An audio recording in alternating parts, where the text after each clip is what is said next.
All right, I just did a video on Amir Khan versus Brook for this weekend, and we are on to something else because MMA is also happening this weekend. Welcome back to another Before the War, where we discuss up-and-coming bouts, their fighters, their stats, and the possible results of the fight. Again, I am your host, Danny. You just saw a video of me talking about Amir Khan versus Brook. I will now be discussing UFC Fight Night, Johnny Walker versus Jamel Hill, happening this weekend after kind of a quick exchange of the main event. Originally, this was supposed to be Rafael dos Anjos versus Rafael Fiziev. I might be mispronouncing that name, but that got moved to the co-main event of UFC 272, Colby Covington versus Jorge Masvidal. So Jamel Hill and Johnny Walker step up from co-main event of this UFC Fight Night to main event as the light heavyweight bout looks to make an explosive final fight on the card.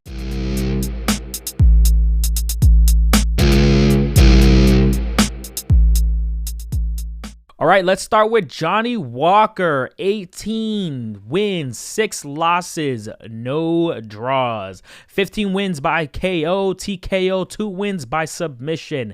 He's obviously a light heavyweight, and for those of you who do not know, that means the fighter is 205 pounds come weigh-ins before the fight night.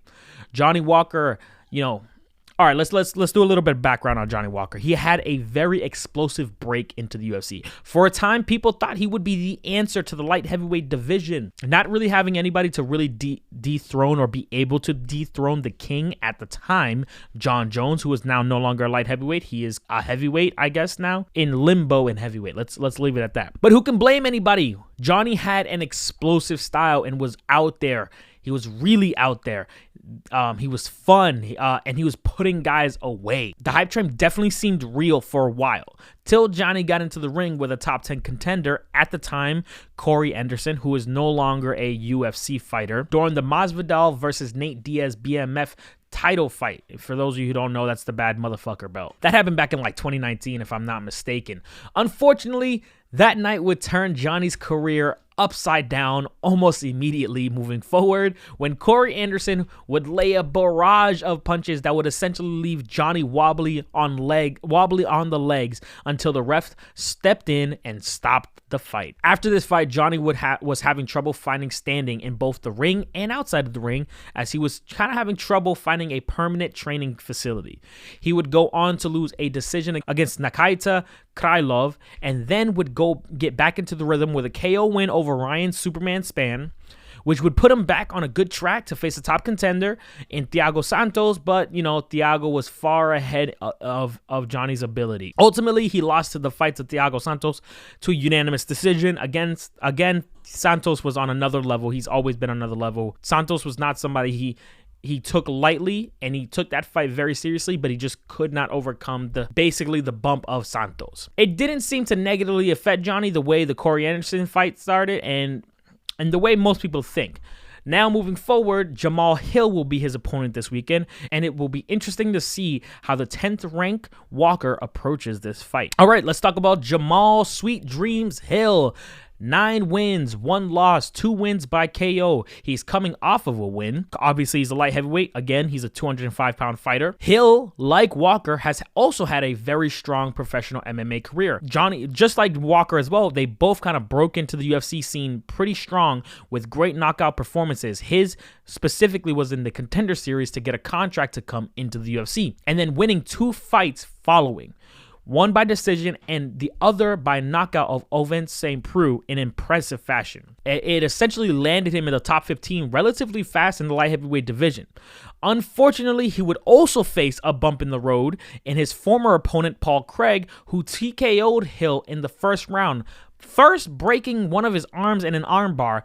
The ref never saw it, so to end the fight, Paul Craig barraged Hill with punches to the head while holding him in a triangle that finally got the ref to call the fight. It was a bit of a controversial situation, but yeah, he snapped his arm at the elbow. It's pretty gruesome. The great thing about down moments, if you can take the loss, is you can rise up from them. And Hill returned to the ring to face off an up-and-coming contender in Jimmy Crute, where he caught him with a beautiful short right hook as Jimmy came in to try to land a jab to lay Jimmy out completely, winning the fight in about 45 to 48 seconds. I think on record it's 48 seconds, but the punch lands at like the 45-second mark in the UFC. The fight stops at 48 seconds. Let's put it there. Showing that Hill was not deterred by his loss to Paul Craig. So it never stopped. All right, let's talk about the fight overall. Walker and Hill both had ups and downs these last couple of years in the UFC as they have gone to face different levels of competitions and style. Walker has definitely had the higher ups and downs, both in and out of the ring. But he seems to have found a kind of a contentment in himself and his style, as well as the gym he's finally chosen. Hill just met a roadblock in Paul Craig that he did not allow to linger, overcoming that loss with his next bout in Jimmy Crute and completely wiping the floor with Jimmy Crute. I enjoy both of these guys on screen. I think they're both fantastic fighters overall, and both can definitely put each other away.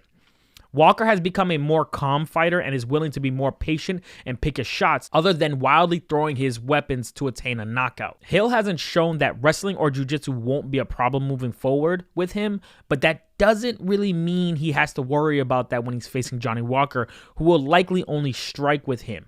I think if I had to choose, these guys can definitely beat either one of each other at any moment. If Hill stays calm and chooses his power shots, setting them up as Johnny's trying to get his rhythm down, I think he puts Johnny away within the 5 rounds. I'm going Jamel Hill to win this fight. And that's that. I think Jamel Hill will definitely take it this weekend. I think he has the ability to. Again, I think he's a fantastic contender for that top 15. I'm interested how this fight's going to go. Thank you guys for listening in on this take on Before the War. We will be back Saturday night to have our reactions of both the Amir Khan fight and this fight as well. Also, go check out the Amir Khan Before the War, where I discussed the Amir Khan versus Kell Brooks fight that's also happening this Saturday, February 19th. I think theirs is 5 p.m. Eastern, and then the UFC fight, I think, is around 7 p.m. Eastern.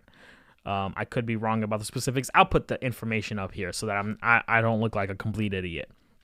Make sure you guys like, share, subscribe, hit that bell notifications button, follow our social media, and we will see you guys on the next one for the results. Adios, guys.